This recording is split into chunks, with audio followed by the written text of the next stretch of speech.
ಬಹಳ ಸಂತೋಷ. ಇವತ್ತು ನೀವೆಲ್ಲ ನಿಂಬೆ ನಾಡಿಗೆ ನನ್ನನ್ನು ಕರೆಸಿದ್ದೀರಿ. ನಾನು ಯಾವಾಗಲೂ ಒಂದು ಮಾತು ಹೇಳ್ತಾ ಇರ್ತೀನಿ.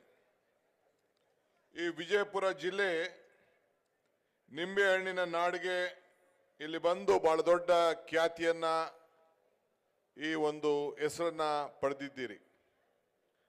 ಬಹಳ ಇತಿಹಾಸವನ್ನ ಈಗಾಗಲೇ ಎಂ.ಬಿ. ಪಾಟೀಲ್ ರವರು ಈ ದೇಶದ ಹೋರಾಟ, ಸಾಹಿತ್ಯ, ಪರಂಪರೆ, ಧಾರ್ಮಿಕ ಇವೆಲ್ಲ ಕೂಡ ಈಗಾಗಲೇ ಹೇಳಿದ್ರು. ನನಗೆ ಸನ್ಮಾನ ಮಾಡಬೇಕಾದ್ರೆ ಕಿತ್ತೂರು ರಾಣಿ ಚೆನ್ನಮ್ಮನ ಪ್ರತಿಮೆಯನ್ನು ಕೊಟ್ಟು ಒಂದು ಕಡೆ ಸನ್ಮಾನ ಮಾಡಿದ್ರು, ಮತ್ತೊಂದು ಕಡೆ ನಮ್ಮ ಜಿಲ್ಲಾ ಕಾಂಗ್ರೆಸ್ ಅಧ್ಯಕ್ಷರು ಗೋಲ್ಗಂಬಸ್ ಕೊಟ್ಟು ಸನ್ಮಾನ ಮಾಡಿದ್ರು. ಇದೇ ನಮ್ಮ ಸರ್ಕಾರದ ಒಂದು ವೈಶಿಷ್ಟ್ಯ. ಎಲ್ಲ ಜಾತಿ ಎಲ್ಲ ಧರ್ಮಗಳನ್ನು ಒಟ್ಟಿಗೆ ತೆಗೆದುಕೊಂಡು ಹೋಗ್ತಾ ಇರೋದೇ ಈ ಸರ್ಕಾರದ ಒಂದು ವಿಶೇಷವಾದಂಥ ಶಕ್ತಿ ಅಂತೇಳಿ ನಾನು ಭಾವಿಸ್ಕೊಂಡಿದ್ದೇನೆ. ಈ ಮೂಲದಿಂದ ನಾವು ಬದುಕಿ ಈ ಕೆಲಸವನ್ನು ಮಾಡ್ತಾ ಇದ್ದೇವೆ. ಸರ್ವಜ್ಞ ಒಂದು ಕಡೆ ಒಂದು ಮಾತು ಹೇಳ್ತಾರೆ. ಏನು ಹೇಳ್ತಾರೆ ಅಂದರೆ, ನೀವು ಬೆಳೆದಂಥ ನಿಂಬೆಹಣ್ಣು ಇದೆಯಲ್ಲ, ನಿಂಬೆಗಿಂ ಹುಳಿ ಇಲ್ಲ, ದುಂಬಿಗಿಂ ಕರಿ ಇಲ್ಲ, ಈ ಕಪ್ಪಿದೆಯಲ್ಲ, ಎಲ್ಲ ಕಪ್ಪುಗಳಿಗಿನ್ನ ಬಹಳ ಶ್ರೇಷ್ಠವಾದಂಥ ಕಪ್ಪು ದುಂಬಿಗಿಂ ಗಳಿ ಇಲ್ಲ ಅಂತ. ಶಂಭುಗಿನ್ನ ಅಧಿಕ ದೇವನಿಲ್ಲ. ಶಂಭು ಅಂದರೆ ಶಿವ. ಎಲ್ಲ ನಮ್ಮ ಹಿಂದೂ ಧರ್ಮದಲ್ಲಿ ಎಲ್ಲ ದೇವ್ರಕ್ಕಿಂತ ದೊಡ್ಡ ದೇವರು ಯಾವುದಪ್ಪ ಅಂದರೆ ಈಶ್ವರ ಅಂತೆ.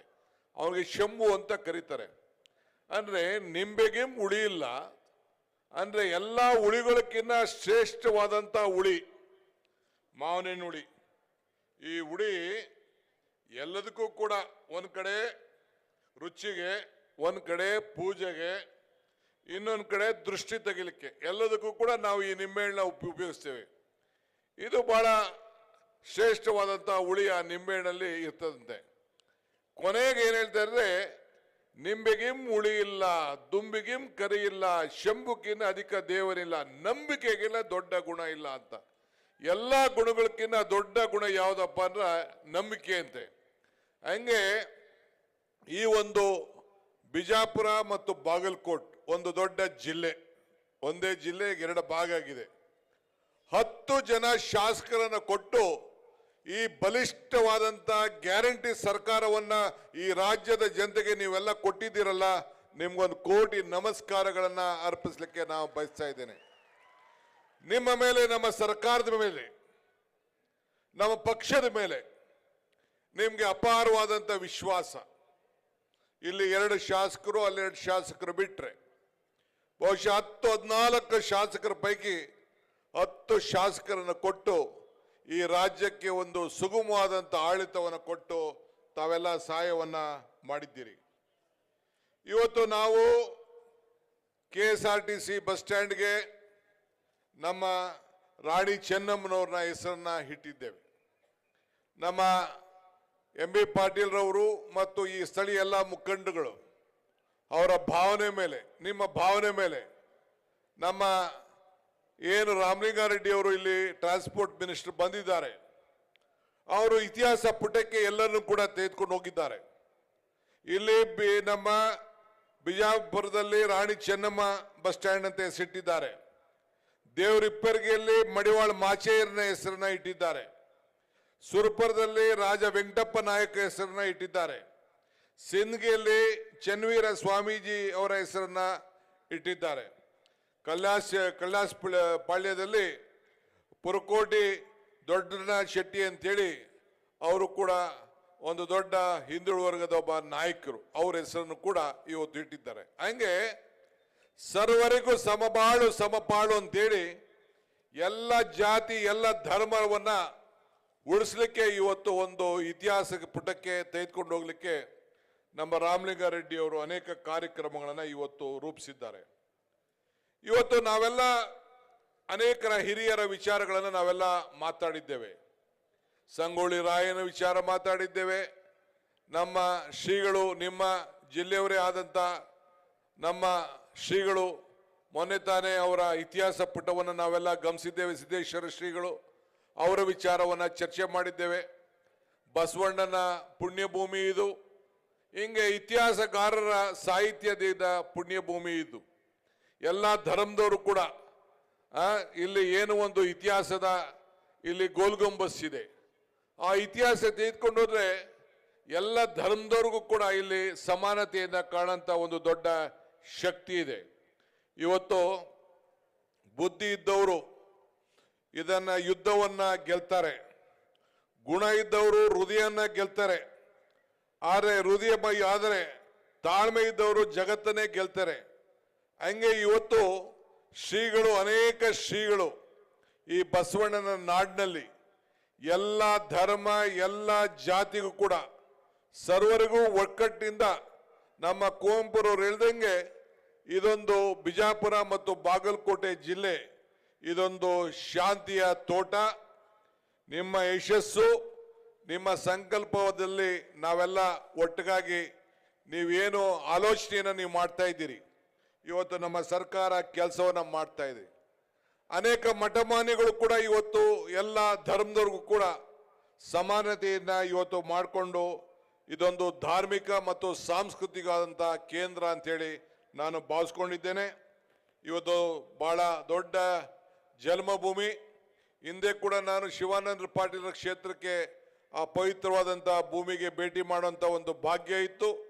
ಇವತ್ತು ನಮ್ಮೆಲ್ಲ ಶಾಸಕರು ಈ ಜಿಲ್ಲೆಯಲ್ಲಿ ಒಟ್ಟಾಗಿ ಸೇರಿ ಇವತ್ತು ಅಭಿವೃದ್ಧಿಯ ಕೆಲಸ ಈ ಕಾಲದಲ್ಲಿ ನಿಮ್ಮೆಲ್ಲರೂ ಕೂಡ ನಿಮ್ಮ ಏನು ಹಿಂದೆ ಇದೊಂದು ಒಣಭೂಮಿ ಅಂತ ಏನು ನಾವು ಕರಿತಾ ಇದ್ದೋ ಅದಕ್ಕೆ ಒಂದು ಮುಕ್ತಿ ಕೊಡುವಂಥ ಕೆಲಸ 16 ವರ್ಷದಿಂದ ಇವತ್ತು ನಮ್ಮ ಶಾಸಕರು ನಮ್ಮ ಮುಖಂಡರುಗಳು ಇವತ್ತು ಮಾಡಿಕೊಂಡು ಬರ್ತಾ ಇದ್ದಾರೆ.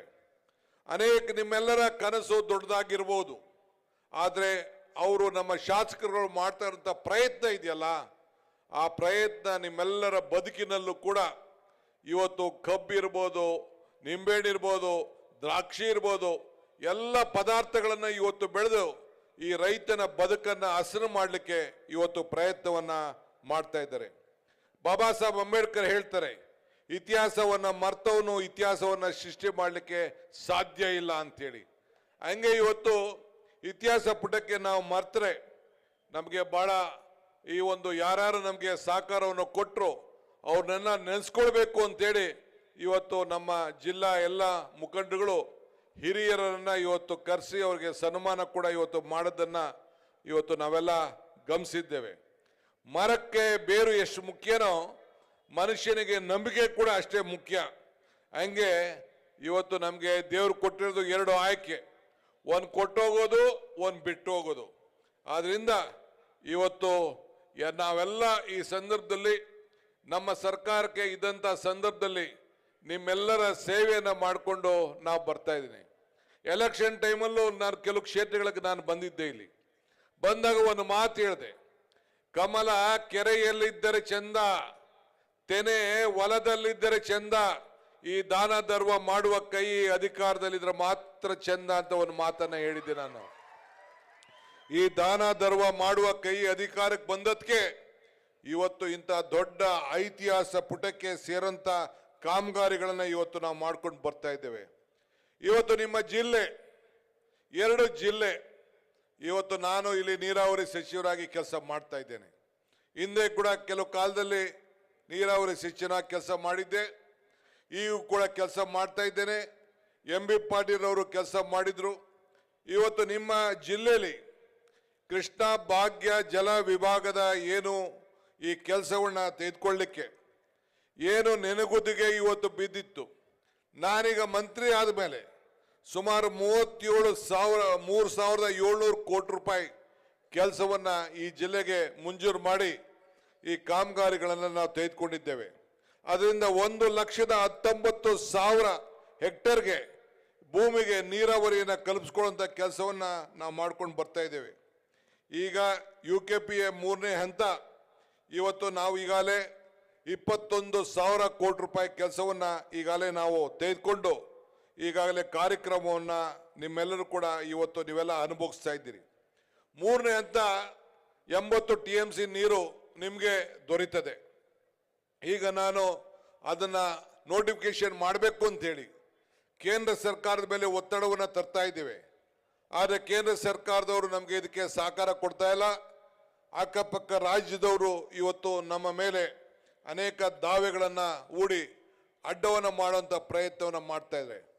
ಆದರೂ ಕೂಡ ಈ ಸಂದರ್ಭದಲ್ಲಿ ಸುಮಾರು ಸಾವಿರಾರು ಎಕರೆಗಳಿಗೆ ನೀರನ್ನು ಕೊಡಿಸುವಂಥ ಕೆಲಸವನ್ನು ಇವತ್ತು ಮಾಡಿ, ನಿಮಗೆಲ್ಲ ಕೆರೆಗಳನ್ನು ತುಂಬಿಸುವಂಥ ಕೆಲಸವನ್ನು ಮಾಡಿ, ಈಗಾಗಲೇ 21,000 ಕೋಟಿ ರೂಪಾಯಿ UKPಗೆ 3ನೇ ಹಂತಕ್ಕೆ ಈಗೇನು ಆ ಭಾಗಕ್ಕೆ ಕೆಲಸವನ್ನು ತೆಗೆದುಕೊಂಡು ತಾವೆಲ್ಲ ಆ ಅಂತರ್ಜಲವನ್ನು ಹೆಚ್ಚಿಸಿಕೊಂಡು ಅನೇಕ ನೀರಾವರಿ ಸೌಲಭ್ಯವನ್ನು ತಾವೆಲ್ಲ ಕೂಡ ಪಡಿತಾ ಇದ್ದೀರಿ. ಮೊನ್ನೆ ನಮ್ಮೆಲ್ಲ ಶಾಸಕರು, ಬಿಜಾಪುರ ಮತ್ತು ಬಾಗಲಕೋಟೆಯ ಶಾಸಕರು ನಮ್ಮ ಮೇಲೆ ಒತ್ತಡವನ್ನು ಹೇರಿ, ನಾನು ಮುಖ್ಯಮಂತ್ರಿಗಳು ಇಬ್ಬರು ಕೂಡ ಚರ್ಚೆಯನ್ನು ಮಾಡಿ, ಕ್ಯಾಬಿನೆಟ್ನಲ್ಲಿ ಚರ್ಚೆ ಮಾಡಿ, ನಿಮ್ಗೆ ಒಂದು ಐತಿಹಾಸಿಕವಾದ ತೀರ್ಮಾನವನ್ನು ನಾವು ತೆಗೆದುಕೊಂಡು, ಏನಪ್ಪ ಅಂದರೆ ಭಾಳ ಹಿಂದೆ ಬೊಮ್ಮಾಯಿ ಸರ್ಕಾರ ಒಂದು ತೀರ್ಮಾನವನ್ನು ತೆಗೆದುಕೊಂಡಿದ್ರು. 20 ಲಕ್ಷ 25 ಲಕ್ಷ ಕೊಡೋದು ಅಂತ ಒಂದು ತೀರ್ಮಾನವನ್ನು ಎಲ್ಲಿ ಮುಳುಗಡೆ ಆಗ್ತದೋ ಅವ್ರಿಗೆ ಕೊಡಬೇಕು ಅಂತೇಳಿ 1,33,867 ಎಕರೆ ಇವತ್ತು ಸಬ್ಮರ್ಜ್ ಆಗುವಂಥ ಒಂದು ವ್ಯವಸ್ಥೆ UKPಗೆ ಇದೆ. ಅದಕ್ಕೆ ಸಿದ್ದರಾಮಯ್ಯನ ನೇತೃತ್ವದ ಸರ್ಕಾರ, ನಾನು ಈಗ ಈ ಜವಾಬ್ದಾರಿಯನ್ನು ತೆಗೆದುಕೊಂಡ ಮೇಲೆ ನಿಮ್ಮೆಲ್ಲರ ಶಾಸಕರು, ಇವತ್ತೇನು ಈ ಜಿಲ್ಲೆಯಲ್ಲಿ ಶಾಸಕರಿದ್ದಾರೆ, MB ಪಾಟೀಲ್ ಅವರು ಇರ್ಬೋದು, ಶಿವಾನಂದ್ ಪಾಟೀಲ್ ಇರ್ಬೋದು, ಯಶನ್ಗೌಡ ಪಾಟೀಲ್ ಇರ್ಬೋದು, ನಮ್ಮ ಸಿಂದಗಿ ಶಾಸಕರು ಇರ್ಬೋದು, ಮತ್ತು ಬಾಗಲಕೋಟೆ ಸಂಬಂಧಪಟ್ಟವರು ಅಪ್ಪಾಜಿ ನಾಡಗೌಡರು ಎಲ್ಲರೂ ಕೂಡ ನಮ್ಮ ಮೇಲೆ ಒತ್ತಾಯವನ್ನು ಮಾಡಿ, ಇವತ್ತು ನಮ್ಮ MLC ಅವರು ಏನು ಇದ್ದಾರೆ ಅವರು ಕೂಡ ಎಲ್ಲ ಸೇರಿ ಒತ್ತಡ ಮಾಡಿ ಇವತ್ತು 40 ಲಕ್ಷ ಮತ್ತು 30 ಲಕ್ಷ ಕೊಡಬೇಕು ಅಂತೇಳಿ ತೀರ್ಮಾನ ಮಾಡಿದ್ರಲ್ಲ, ಇದು ಇತಿಹಾಸ ಪುಟಕ್ಕೆ ಹೋಗುವಂಥದ್ದು. 70,000 ಕೋಟಿ ರೂಪಾಯಿ ನಿಮ್ಮೆಲ್ಲರಿಗೂ ಕೂಡ ಕೊಡಬೇಕು ಅಂತೇಳಿ ಈ ತೀರ್ಮಾನವನ್ನು ನಾವು ಮಾಡಿದ್ದೇವೆ. ಯಾರು ಜಮೀನಲ್ಲಿ ಕೆರೆಗಳಿಗೆ ಇವತ್ತು ಚಾನೆಲ್ಗಳು ಹೋಗ್ತದೆ, ಅದಕ್ಕೆ 30 ಲಕ್ಷ ಮತ್ತು 25 ಲಕ್ಷ ಕೊಡಬೇಕು ಅಂತೇಳಿ ನಿಮ್ಮ ಶಾಸಕರುಗಳು ನಮಗೆಲ್ಲ ಅನುಕೂಲ ಆಗ್ತದೆ, ಅದಕ್ಕೆ ನೀವೆಲ್ಲ ಸಹಕಾರ ಕೊಡಬೇಕು ಅಂತೇಳಿ ಸರ್ಕಾರದ ಮೇಲೆ ಒತ್ತಡ ತಂದ್ರಿಂದ ಈ ತೀರ್ಮಾನವನ್ನು ನಾವು ತೆಗೆದುಕೊಂಡು ಹೋಗಿದ್ದೇವೆ. ಹಂಗೆ ಇವತ್ತು ನಿಮ್ಮ ಬದುಕಿನಲ್ಲಿ ಒಂದು ಬದಲಾವಣೆ ತರಬೇಕು, ಈ ರೈತರಿಗೆ ಹೆಚ್ಚಿಗೆ ಶಕ್ತಿಯನ್ನು ತುಂಬಬೇಕು, ನಿಮಗೆ ನೀರಾವರಿಯನ್ನು ಮಾಡಬೇಕು. ಇದು ಬಹಳ ಪ್ರಮುಖವಾದಂಥ ಯೋಜನೆ. ಈ ಯೋಜನೆಯನ್ನು ನಿಮಗೊಂದು ಭಾಗ್ಯ, ಈ ಕೃಷ್ಣ ನೀರು ನಿಮಗೆಲ್ಲ ಸಿಕ್ಕಿರುವಂಥದ್ದು ಒಂದು ಭಾಗ್ಯ. ನಮ್ಮ ಕಡೆ ಇಷ್ಟಿಲ್ಲ, ನಮ್ಮ ಕಡೆ ಯಾರಿಗೂ ಕೂಡ ಇಂಥ ಭಾಗ್ಯ ಇಲ್ಲ. ಅಂತ ಒಂದು ದೊಡ್ಡ ಭಾಗ್ಯ ಈ ಬಿಜಾಪುರ ಬಾಗಲಕೋಟೆ ಜನತೆಗೆ ಸಿಕ್ಕಿದೆ. ಇದಕ್ಕೆ ನಮ್ಮ ಸರ್ಕಾರ ನಿಮ್ಮೆಲ್ಲರೂ ಕೂಡ ನಮ್ಮ ಯೋಜನೆಗಳನ್ನು, ಈ ಯೋಜನೆ UKP 1, 2 ಒಂದು ಹಂತಕ್ಕೆ ಬಂದಿದೆ, ಈ 3ನೇ ಹಂತ ತೆಗೆದುಕೊಂಡು ಹೋಗ್ಬೇಕು ಅಂತೇಳಿ ಇಂಥ ನಮ್ಮ ಸರ್ಕಾರ ಬಹಳ ಬಲಿಷ್ಠವಾದಂಥ ತೀರ್ಮಾನವನ್ನು ಇವತ್ತು ತೆಗೆದುಕೊಂಡಿದೆ. ನಾನು ರೈತರಿಗೆ ಮನವಿ ಮಾಡಿಕೊಳ್ಳಿಕ್ಕೆ ನಾನು ಬಯಸ್ತಾ ಇದ್ದೇನೆ. ಬಾಗಲಕೋಟೆ ಬಿಜಾಪುರ ರೈತರಿಗೆ ನೀವು ಕೋರ್ಟ್ಗಳಲ್ಲಿ ಹೋಗಿ ಸುಮಾರು 28-29 ಸಾವಿರ ಕೋರ್ಟ್ಗಳಲ್ಲಿ ಕೇಸ್ಗಳನ್ನು ಕೋರ್ಟ್ಗೆ ಹಾಕಿದ್ದೀರಿ, ಜಾಸ್ತಿ ಸಿಗ್ತದೆ ಅಂತ. ಸಾಧ್ಯ ಇಲ್ಲ. ಹಂಗೇನಾದ್ರು ನೀವು ಕೋರ್ಟ್ಗೆ ಹೋಯ್ತು ಅಂತಂದ್ರೆ, ಕೋರ್ಟ್ ಗಟ್ಟಲೆ ನಿಮ್ಗೆ ಹಣ ಕೊಡಬೇಕು ಅಂತಂದ್ರೆ ಯಾವ ಸರ್ಕಾರ ಕೂಡ ಈ ಕಾರ್ಯಕ್ರಮ ತೆಗೆದುಕೊಳ್ಳಿಕ್ಕೆ ಸಾಧ್ಯ ಆಗುವುದಿಲ್ಲ. ಈಗ ನಾವು